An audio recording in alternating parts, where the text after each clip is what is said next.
Yo guys, so sang last Sunday, March 15, 2026, no, nagkadto kami sa Pututan para mag-entra sa First Teresa Magbanwa Futsal Festival.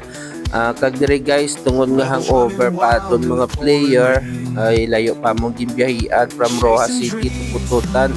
Kag mga, I think, quarter to 8 na kami diri nakaabot.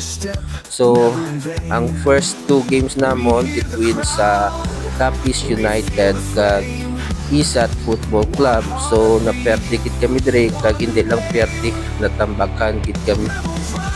Kag tungod guys nga double round robin ining amon nga ampang sa amon nga bracket, sa third game na kontra namon liwat ang Capiz United. Kag dito guys nakita nyo ginanaunahan nila kami sang puntos, pero dire nakabawi na kami kag nagdaog kami diri sa score nga 2-1.